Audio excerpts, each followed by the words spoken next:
Joe Frazier's legs, and for a long time was far and away the best heavyweight boxer in Europe. Joining us from Sydney, Australia, is Joe Bugner. Joe, you're looking well. Thank you, Desmond. Now, what's all this about discus throwing again that we hear? Well, what's happened is that since I've retired from boxing, I thought I'd better keep myself in shape of some sort, and I thought, well, I might as well try my discus again. Anyway, one thing led to another, and of course, a few people found out about it. And all sorts of things was then announced, but as far as the discus is concerned, it's going very well. In fact, I'm quite surprised myself. Of course, you were very good at the sport as a boy, weren't you? You had a record which lasted a long time. Well, I was entered into the Junior Guinness Book of Records, and I believe it was only just broken about a year and a half ago. So it lasted for something like 22, 23 years. And it's quite an achievement. I didn't find out till in my late 30s.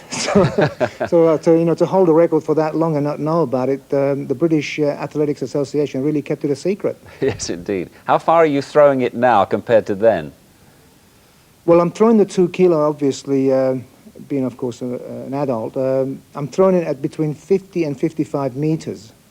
So I'm not too bad for an old man. That's pretty good. Are you going to get into the Australian team? You'll have to sort of relinquish your professional sportsman status or something, won't you? Well, I've already done that, you see. I've done that here in New South Wales. But obviously, like typical amateur officiates, you know, I have to sort of go through a lot of rigmarole red tape. Yeah.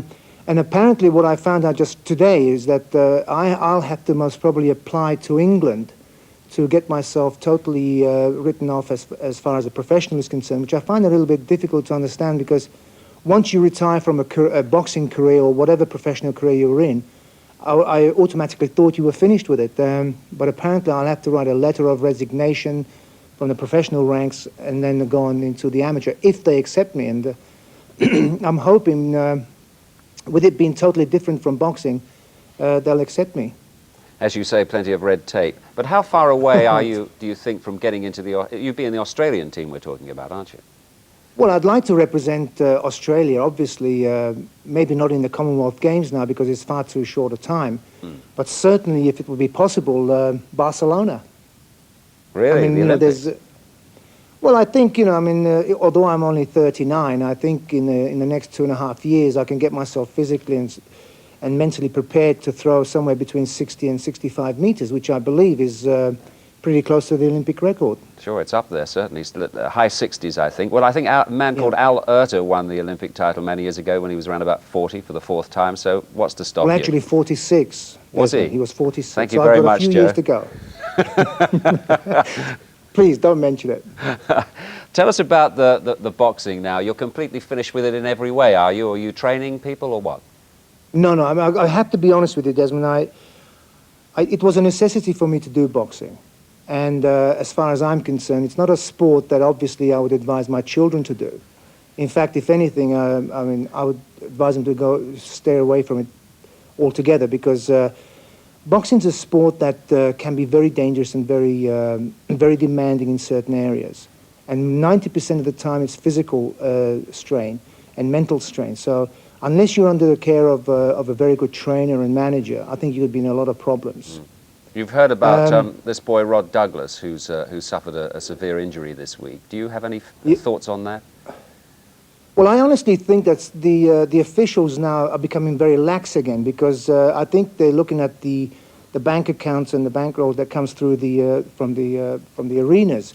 And I think it's very sad when for instance, in this case, the British Boxing Board of Control did not keep a tighter control on his health, on this particular young fella's health. And once you start becoming lax in that area... Well, I think to be fair, interrupting you, Joe, in this particular case, that he was physically fit for sure when he went into the fight. He was medically Well, actually, supervised. Desmond, I have to disprove that, Desmond, because unfortunately, although the man may be physically fit, unfortunately, his brain and the thickness of his skull might not be.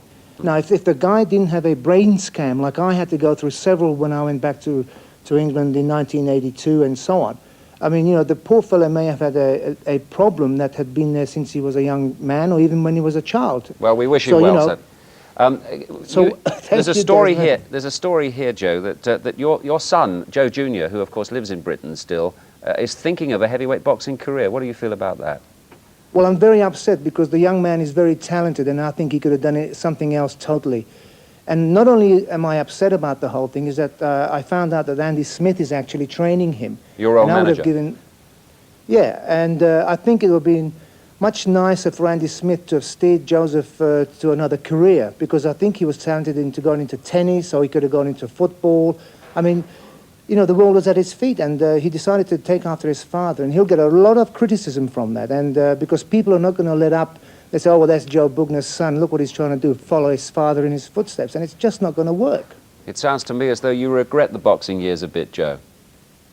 Well, I regret the fact that, you know, you can be very good at what you do, but you'll always be criticized in certain areas. And my fortunate thing has been, Desmond, and believe me when I tell you this, I've never been sort of abused by the British public in general, except by the British media.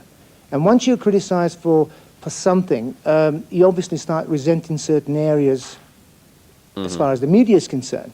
And I just got very tired of it. And moving to Australia was the greatest blessing that I've ever had, you know what I mean? Because you're certainly looking well on it, I must say. One other thing, apart from discus throwing these days, what else are you doing, Joe?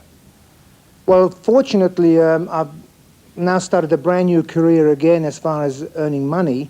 And that is, I'm making my first feature film in Australia with a very famous actress, a lady called Abigail. She's done a lot of parts in Neighbours and also in the other Australian soapy. So it'll be very interesting because Tom Richards also, who's actually the star of the film, I'll be working against. But the best part about it, Desmond, is that there is a love scene with Abby and myself. Good for you, Joe.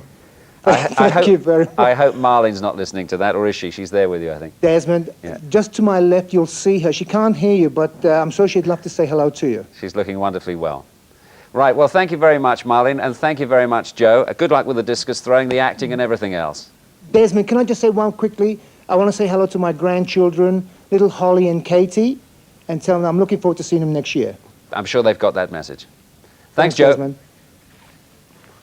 Joe Bugner, discus thrower again these days.